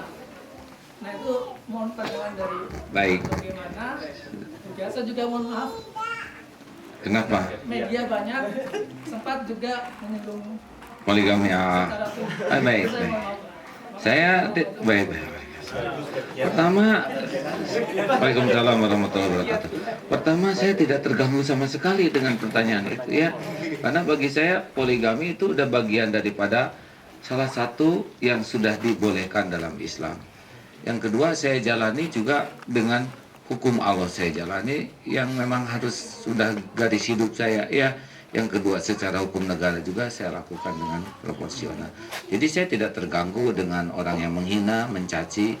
Alhamdulillah saya tidak berzina, tidak melakukan tindakan-tindakan yang justru melecehkan martabat wanita. Tapi pada saat yang sama saya juga tidak menggembar-gemborkan orang harus berpoligami. Karena ini masalahnya masalah bagaimana ketentuan Allah, tiap orang ada takdir ujian masing-masing. Dan ini adalah ujian dari hidup saya, juga karunia dari Allah. Jadi satu ya, jangan kalau tidak mau dan tidak suka dirinya berpoligami, jangan menghakimi hukum Allah. Jangan seakan-akan Al-Quran tidak benar, wah kalau gitu dia sudah berbuat keburukan yang luar biasa, menghakimi Allah. Kalau saya tidak mau, kata wanita, saya tidak siap berpoligami. Udah, jangan lakukan, ya. Tetapi ini hukum Allah, itu udah bermasalah tuh. Dia sudah menuhankan dirinya sendiri, seakan lebih baik dari Allah. Yang kedua, jangan juga menilai orang lain yang berpoligami. Karena setiap orang punya episode masing-masing, punya kan keluarga tuh unik. Ada masalah masing-masing, ada keperluan masing-masing yang tidak harus setiap orang tahu, betul? Dan ujiannya juga masing-masing. Ada yang diuji suaminya nakal, ada yang diuji dengan suaminya maling, ada yang diuji dengan suaminya hiper dan sebagainya, macam-macam sekali yang unik. Ada yang istrinya jadi ujian, ada yang suaminya jadi ujian, ada yang tidak punya, macam-macam lah ya. Sehingga kita tidak usah ikut campur ke dalam urusan keluarga orang lain. Dua, ya. Satu, jangan berburuk sangka kepada hukum Allah. Yang kedua, jangan ikut menilai orang lain karena itu wilayah orang lain yang kita tidak tahu. Dan yang ketiga, jangan mempermainkan hukum Allah. Guru-guru itu juga tidak baik, ya. Seperti kalau saja ada malaikat cewek, itu udah dosa, ya. Udahlah. Kalau mau sok, dia juga belum tentu mau kan masalahnya. Jadi biasanya suka sama-sama mau, Mas, ya. Kita mau sama dia dan dia mau muntah, lihat gitu. Jangan guru itu, karena itu pasti dicatat sia-sia minimal, ya. Kurangilah guru-guru yang nanti jadi petaka bagi diri kita sendiri. Kalau orang sudah banyak berguru begitu, biasanya kurang zikirnya tuh. Selanjutnya, media sebagai salah satu pengetahuan atau wawasan yang kita dapat. Nah, tapi mungkin saat ini media yang kita dapat atau informasi yang kita dapat terkadang tidak valid atau salah. Jadi terkadang kita juga pro kontra dalam menyikapi hal tersebut. Mungkin itu salah atau benar, dan terkadang kita terbawa emosi dalam menyikapi itu. Dan mungkin bisa timbul konflik di dalam itu sendiri. Bagaimana Islam menyikapi ini? baik. Setiap dimanapun keadaan itu Allah tahu keadaan kita, ya. Mau di Jepang, di Indonesia, di Amerika, dan Allah Maha tahu isi hati kita. Masalah utamanya adalah kita bergantung ke Allah enggak untuk mendapatkan informasi yang terbaik ini. Ya Allah, saya ingin dekat denganmu. Kondisi saya seperti ini. Akses informasi yang saya miliki ini. Engkau Maha tahu. Tolong bimbing saya ya Allah. Pertanyaannya, pernahkah itu kita lakukan? Yang kedua, kalau baca sesuatu, Allah kan tahu apa yang kita baca. Ya Allah, sekiranya ini benar, bimbing agar saya bisa mengamalkannya. Kalau ini kurang tepat atau ada yang lebih benar, bimbing saya untuk mengetahuinya. Allah dengar tidak? Allah dengar tidak? Jadi namanya istafti kolbak dalilnya, bertanya ke dalam hati. Karena setiap kebenaran itu frekuensinya sama. Nah, dalam ilmu agama itu yang jadi masalah itu adalah emosi. Kalau emosi biasanya kita jadi sudah tidak bisa bijak lagi. Karena kita akan cenderung memenangkan apa yang nafsu kita suka, ya. Dalam dakwah ini emosinya harus benar-benar dikendalikan dengan baik. Nah, perbedaan pendapat udah pasti ada, tapi gimana ada yang punya surga mah Allah. Sedangkan Allah menilai itu, wah amazing lah ya. Pezina menolong seekor anjing kehausan, kalau Allah mau bisa diampuni itu dosanya ya. Jadi kita mau memvonis seseorang karena kekurangan yang kita lihat, padahal kita nggak tahu kebaikan yang tidak kita lihat, benar? Pakailah sekarang orang itu salah benar, benar-benar ngaco. Iya sekarang salah, terus dia taubat. Innallaha yuhibbut tawwabin wa yuhibbul mutatahhirin. Sesungguhnya Allah amat mencintai orang yang taubat. Ada orang yang jadi kekasih Allah gara-gara dosa. Karena dia tobat, kita berkutat menilai dosa dia, sedangkan dosa dia membuat dia jadi orang dicintai Allah. Nah itu bedanya kita dengan. Nah kenapa kita berkutat dengan dosa dia? Karena nafsu kita, ya. Makanya walaupun lewat media, dan media juga ciptaan Allah, ya. Terus ya Allah bimbing. Dan janji Allah, walladzina jahadu fina lanahdiyannahum subulana. Dan orang-orang yang memang mau dekat dengan Allah, berjuang sungguh-sungguh, Allah pasti menunjukkan jalan-jalannya. Ya kita kan nggak tahu apa-apa, benar? Informasi segitu banyaknya, kan? Benar kan? Kita kan kayak masuk dalam air bah informasi. Kalau nggak dituntun Allah, kita bisa salah informasi. Nah, kuncinya terus zikrullah. Itu balik ke yang tadi. Saran saya kalau belajar agama yang paling pokok, kenal Allah dulu. Kalau udah kenal Allah, nanti memahami Islam tuh beda. Karena kan Allah maha baik, maha penyayang, ya kan? Jadi Islam tuh kerasa tuh kasih sayangnya. Kalau kita belajar Islam tapi tidak serius mengenal Allah, bisa Islam menjadi perangkat nafsu kita. Ingin menang sendiri, egois. Ada di sana dalilnya komplit, ya enggak? Tapi yang cocok dengan nafsu kita. Ya saya punten ya, kan takdirnya saya menjelajah gini. Kan bulan ini di negara ini, besok umroh, bulan jadi pindah-pindah negara gini. Ini teh ciptaan Allah semua gitu ya. Ya Allah. Lihat orang-orang Jepang, lihat orang Korea, ini teh ciptaan Allah semuanya. Yang mereka suatu saat bakal mati. Aduh, kemana tuh jadi beda di sini tuh jadi nyaah, apa nyaah bahasa Indonesia apa? Kasihan gitu ya, aduh, pengen gitu, beda dengan kafirin, gitu kan? Terus jadi roba enggak? Hah? Udah dengar di sini cerita sweeping belum? Suatu saat ini hanya cerita, ya, ada sweeping orang-orang bule, seorang bule di sweeping. Oh, ini bule nih. What's wrong? Apa yang salah? Kenapa? Why you sweeping me? Wah, ini bulenya lagi kursus bahasa Inggris. Kata yang sweeping, because you are bule. What's wrong with my color? It's not my choice. Ini bukan pilihanku. Saya lahir bukan keinginan saya menjadi bule begini. Wah, yang sweeping bingung. Because you are American. Saya tidak pesan lahir di Amerika. Ini bukan keinginan saya. Saya nggak pesan lahir dari ibu bapak saya itu. Ini keinginan pencipta saya. But you are non-Muslim. Saya juga tidak pesan lahir dari ibu bapak yang tidak Islam. Saya tidak tahu Islam bukan keinginan saya.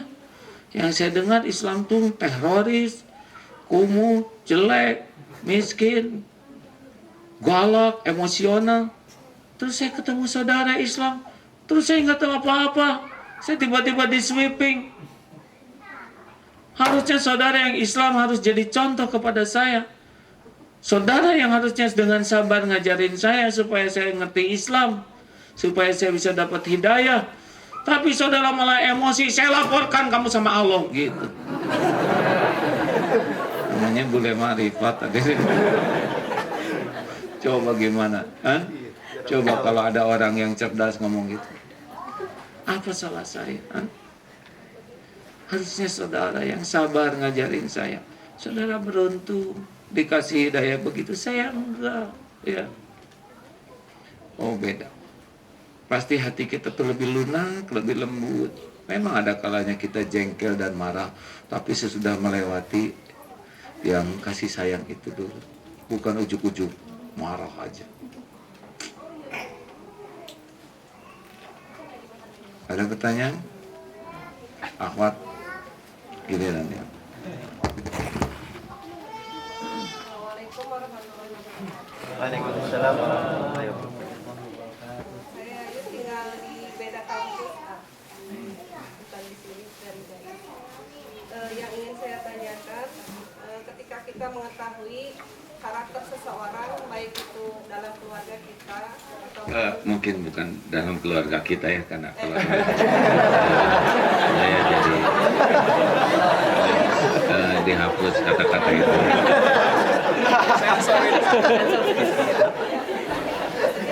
Iya, saya mengerti.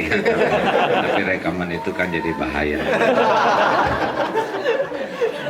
Silakan digurau saja. baik itu anak ataupun yang dewasa, kemudian saya ingin merubah ya, ada karakter yang kurang baik, itu mungkin bisa sampaikan contoh atau tips atau kunci-kunci sukses kita mengarahkan ya karakter baik anak ataupun suami, istri ataupun ayah ibu. Ya. Yang boleh saya- Satu aja dulu aja. Duit. Jadi gini, kata kuncinya yang membolak-balik hati itu hanya Allah. Jadi kita nggak bisa ngebolak-balik hati siapapun. Saya berkeyakinan bahwa anak atau pendamping hidup akan jadi baik sebagai hadiah dari Allah bagi kita yang berusaha memperbaiki diri. Nah, ini harus dipahami ini, karena kalau kita merasa kita yang membolak-balik hati orang, kita akan kurang mengandalkan Allah.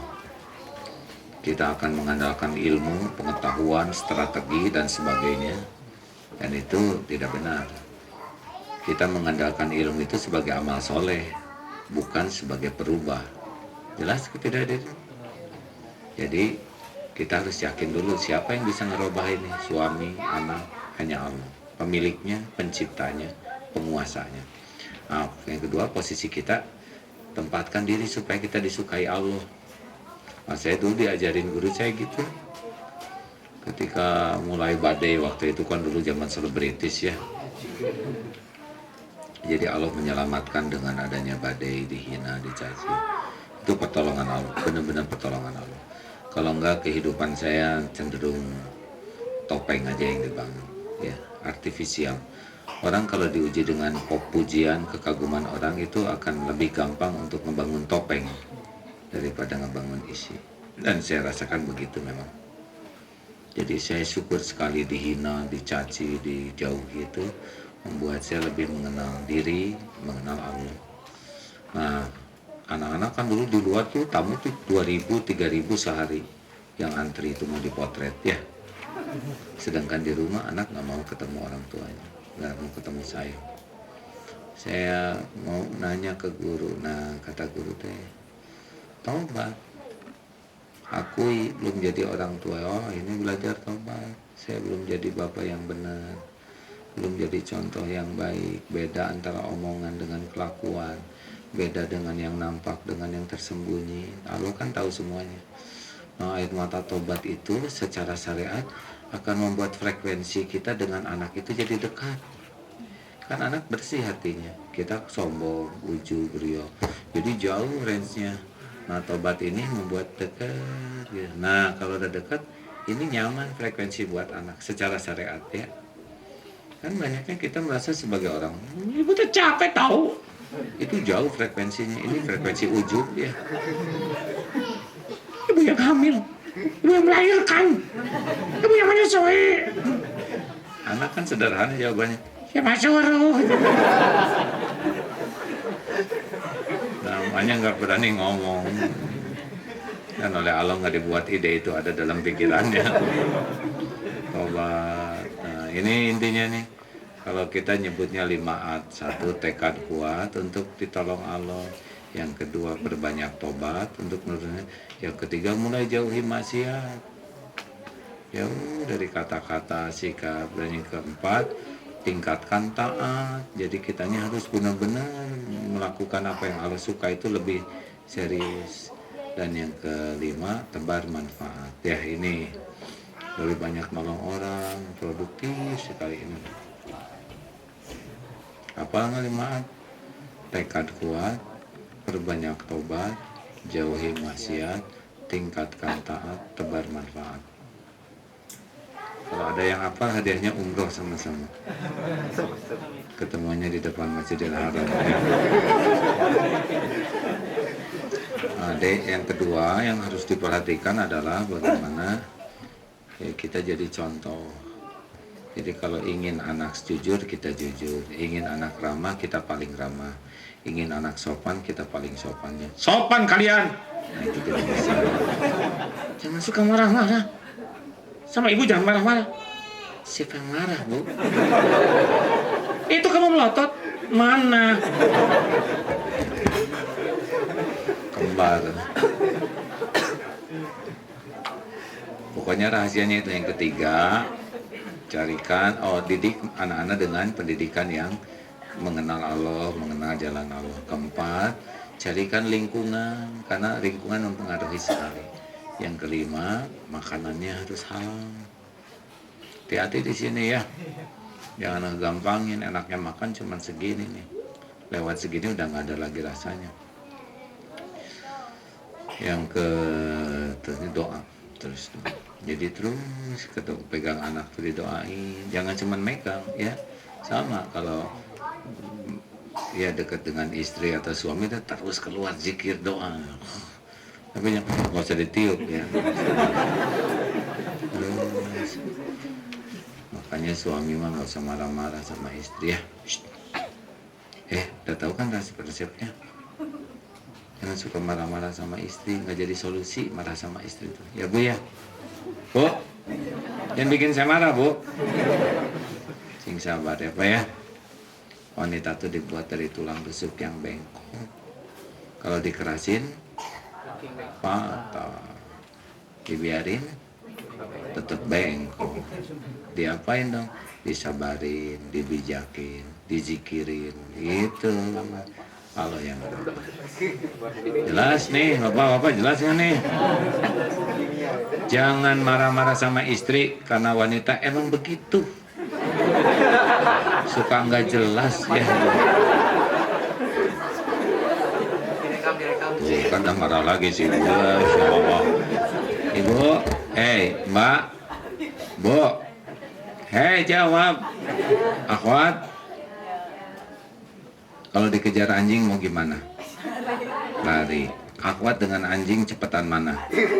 Tuh kan gitu. Anjing. Buat apa lari kalau gitu dikejar cepetan? Suka nggak jelas jawabannya. Ibu-ibu, Akhwat dengerin ini. Akhwat, apakah mau punya suami jujur? Apakah siap? Kalau suami mengatakannya sejujurnya.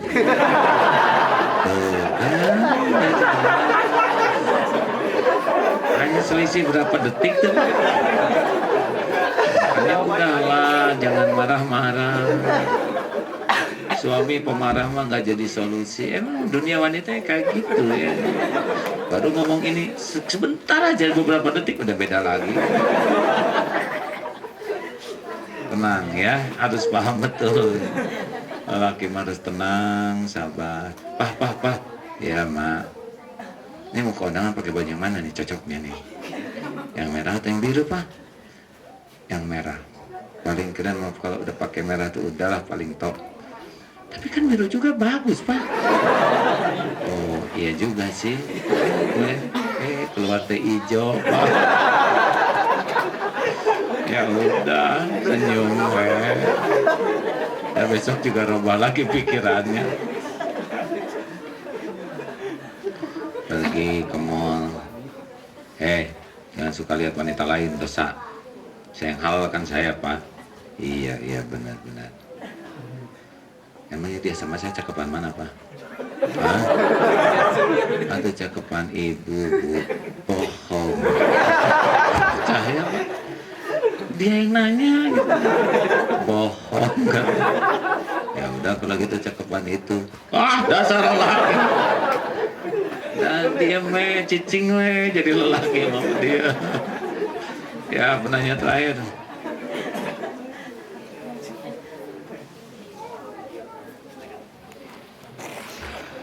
Assalamualaikum warahmatullahi wabarakatuh. Sebelum menyampaikan pertanyaan, ada titipan salam buat AA dari kawan saya tidak bisa hadir di sini. Pertanyaan saya, untuk kadang kita memperbincangkan atau memperguncingkan seseorang, misalkan memperguncingkan tokoh ataukah itu pemimpin dan orang-orang yang memang tidak kita kenal dan tidak pernah bertemu secara langsung. Nah, pertanyaan saya adalah, kan hubungan sama manusia itu kalau misalkan kita punya dosa kita harus meminta maaf. Kalau misalkan untuk hal seperti itu, apakah ada kewajiban kita untuk meminta maaf padahal kita tidak pernah bertemu dengan orang-orang tersebut? Iya. Tunggu dulu, ini mau ngapain ngegunjingin dia? Buang-buang waktu atau produktif? Kalau dia pemimpin zolim, kita bahas kezolimannya, penyebab kezolimannya, apa hikmahnya bagi kita, bagaimana supaya kita tidak melakukan kezoliman yang sama. Kita bisa membantu agar anak cucu kita tidak memiliki kezoliman ini. Lalu gimana kita bisa berbuat sesuatu nolong orang yang dizolimi, itu produktif, ya. Tapi kalau hanya ngaler, ngidul, ngomong gitu, jangan, maaf.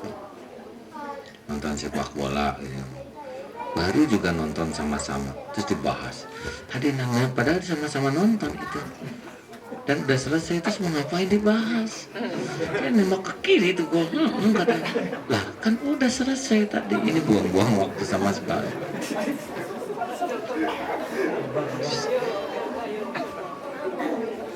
Kan sayang waktu dia nggak. Coba logikanya ngebahas sepak bola yang udah ditonton bareng dan udah selesai. Terus dibahas mau apa? Oh, main sepak bola bukan, bola nggak ada. Sebenarnya kan yang nggak produktif sama sekali. Kecuali yang produktif, ya. Kayak ada orang berbuat jelek, kita nggak usah bahas namanya, ya. Tapi gimana, kenapa kira-kira dia sampai begini, ya. Misalkan ada seorang hakim apa gitu tinggi yang mencuri, korupsi, terus uangnya disimpan di tembok, disimpan. Ini kan harus dipelajari. Ini kenapa gelar begitu tinggi, ya, kedudukan, tapi keserakahan nggak ada habisnya. Padahal kan uang udah cukup, betul? Harta juga udah cukup. Nah, ini harus kita pelajari. Oh, ternyata kalau punya kesempatan tuh orang cenderung berbuat, kontrol kurang. Nah, ini pelajaran, gitulah. Jadi bukan puas ngebahas orangnya, tapi perilakunya. Ya, minta maaf. Kalau pemimpin zalim nggak perlu minta maaf, dah. Kita minta maaf. Nah, siapa dia? Nanti dizalimi kita. Yang boleh itu, ya. Kalau kasusnya lebih general gitu kan, kita kadang tidak tahu kebenarannya seperti apa, kita berprasangka buruk, padahal pada kenyataannya tidak seperti itu. Karena dia membuat kita itu dosa. informasinya jadi kabur. Ya, janganlah, mau ngapain segera dibahas atau kayak nggak punya kerjaan yang lain. Efisien gitu. Ya beneran, Pak, efisien. Waktu kita dikit, Pak, hidup ini, benar nggak? Sedang yang harus kita urus banyak. Saya istri 2, anak 11, pesantren gitu, santri segitu banyaknya amanah, ya nggak? Perusahaan, terus kawan-kawan, belum saya harus ngurus diri saya, dosa saya harus ditobatin, ibadah saya harus diperbaiki. belum ngaji, belum nambah ilmu, belum silaturahmi, belum lagi orang tua. Terus mau ngapain waktu kita nggak produktif dipakai yang nggak ada manfaat ya? Harus efektif.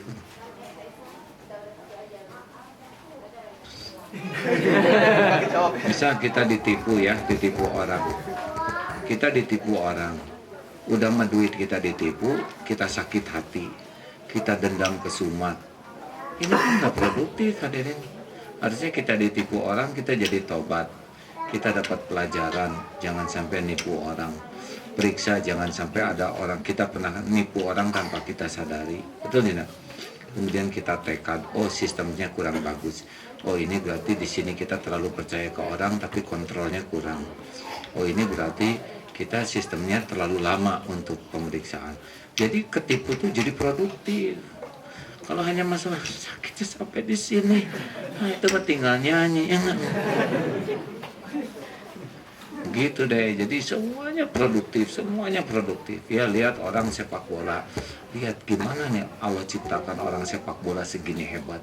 Dalam detik yang sama otaknya berpikir keras, keringat keluar karena badan panas, adrenalin, hormon meningkat, paru-paru terus menghisap oksigen, dikirim keluar keringat untuk mendinginkan badan. Benar tidak? Merencanakan slidingnya, waduh itu kan dahsyatnya kebesaran Allah. Benar? Ini kan lagi duduk begini, ini miliaran aktivitas ini. Otak mikir, ketika ini ngerti ngangguk semua gitu. Dan ngangguknya tuh secukupnya ngomong. Serius tuh ketawa. Ini ketawa dia tuh yang ini lucu nih. Kamu ketawa gitu. Langsung ketawa. Ini terbukanya enggak. Semua terukur, ada yang tutup ininya ya. Ini jantung berdetak. Ngegiling di sini, belum lagi yang belum kentut, sekarang pengen kentut, mata lihat kiri kanan, miring dikit, miringnya tekan ke bawah ya. Itu real time Bapak. Dengan harapan tidak bunyi, tiba-tiba langsung evaluasi ya, buat parameter sekelilingnya. Nah ini ketawa juga, belum lagi gatal. Gatal itu kan rumit sekali Pak. Perintah untuk menuju tempat titik gatal itu kan luar biasa, presisi Pak. Nggak bisa ngacak ya kan. Serius tak kena, makanya ini juga dibuat oleh Allah keras kuku ya kan. Coba kalau kuku ini lembek kan gatalnya jadi lama Pak. Pokoknya mah orang cerdas, orang yang banyak ingat Allah. Menarik sekali hidup ini Pak. Hanya lihat badan sendiri aja udah kayaknya gak habis-habisnya gitu Pak. Takjub ke Allah tuh. Lihat kuku, kenapa kuku yang manjangin gak jarinya ya? Tapi kuku, rambut, semua ini gak ada sel-sel, gak ada saraf sakitnya Pak. Dan gak ada darahnya. Si kuku coba kalau gunting, Allah memerintahkan gunting kuku dan kukunya itu sakit dan ngeluarin darah. Oh jerit anak-anak tuh. Atau rambut gitu, coba di tiap rambut itu oleh Allah disimpan saraf sakit dan darah Pak. Kan gunting, wow, menggenang tuh Pak di salon-salon tuh Pak. Tuh kan, ini ketawanya diatur gitu oleh Allah tuh Pak, suaranya itu enggak luar biasa kan. Nah orang yang pintar tuh menjangkau ke sana Pak, bukan hanya sibuk ngomong ini ngomong itu nggak jelas ya nggak pugu, nggak ada manfaat, boros waktu, nggak jadi amal, nggak bisa. Karena waktu kita dibatasi oleh Allah. Nah itu mencoba mendefinisikan kecerdasan ulil albab, jangan sampai terjebak hanya topeng dunia kecerdasan itu. Terima kasih. Jaga sholat tepat waktu sekuat tenaga ya.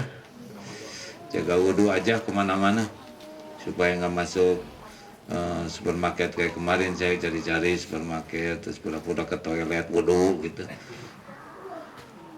Jaga wudhu dan jangan risau dengan penilaian orang. Mungkin nanti Allah menggerakkan satpam mengusir karena dia nggak ngerti aja dan dia hanya menjalankan tugas versi dia. Apa-apa ya nggak usah ngotot, biasa aja. Kalau dia ngerti pasti nggak jalan. Nah, itu kata kuncinya ya. Dia belum paham. Kalau dia paham pasti nggak melakukannya. Juga ada atasannya yang diuji dengan atasan nggak ngerti gitu ya. Tenang, jernih, senyum, penuh kemaafan. Nanti lambat laun mereka akan mengerti dengan izin Allah. Saran saya jangan emosional, ya. Sikapi dengan full zikir. Allahumma sholli ala Muhammadin wa ala alihi wa ashabihi ajma'in. Ya Allah, alhamdulillah, berkahi majelis ini ya Rabb. Wahai yang maha menatap, wahai yang maha dekat, wahai yang menciptakan dan menggenggam segala-galanya. Kami semua ciptaan-Mu, milik-Mu setiap saat dalam kekuasaan-Mu. Ya Allah, Engkau tahu siapa diri kami yang sesungguhnya. Engkau saksikan setiap maksiat yang kami lakukan. Ya Rabb, ampuni sebusuk apapun dosa yang kami perbuat. Ampuni ya Allah sebanyak apapun kemaksiatan yang kami lakukan. Ya Allah, ampuni sehitam dan sekelam apapun masa lalu kami. Ampuni, kami masih sering sekali melupakan-Mu, bahkan terkadang ragu padamu. Ampuni, kami sering tidak ridho dengan takdir-Mu, sering berburuk sangka kepadamu. Ya Allah, ampuni, kami jarang mensyukuri limpahan karunia-Mu yang tiada bertepi. Bahkan Kau saksikan betapa banyak karunia-Mu yang kami gunakan untuk berbuat maksiat padamu.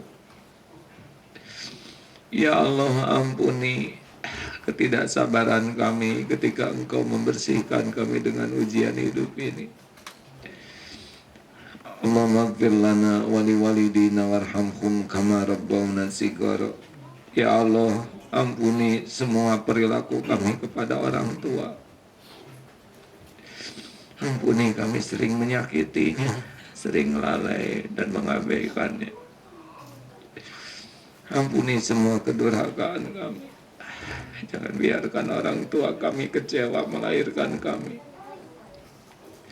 Ampuni dan sayangi ibu bapak kami.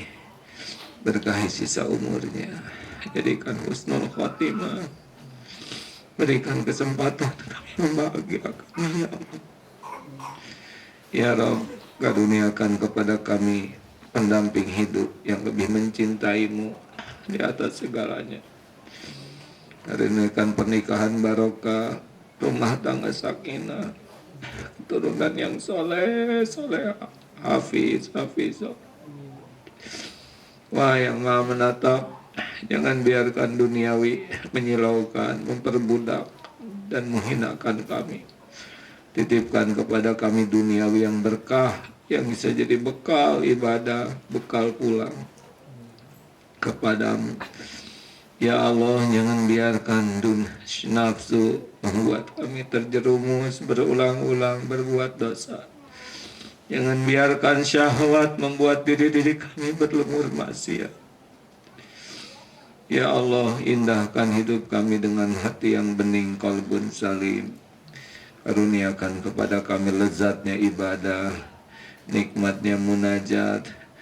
Istiqomahkan kami ya Allah dalam iman dan amal soleh, serta karuniakan kepada kami semua husnul khatimah.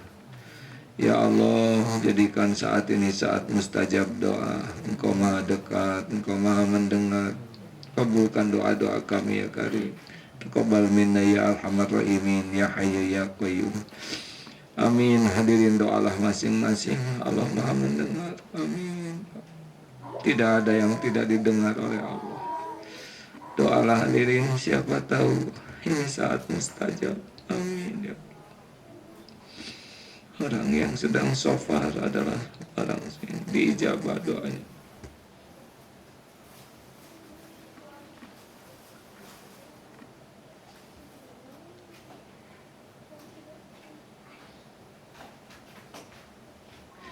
Allahumma ighfir lil mu'minina wal mu'minat wal muslimina wal muslimat al ahya'i minhum wal amwat. Rabbana atina min ladunka rahmah wa hayyi lana min amrina rasyada.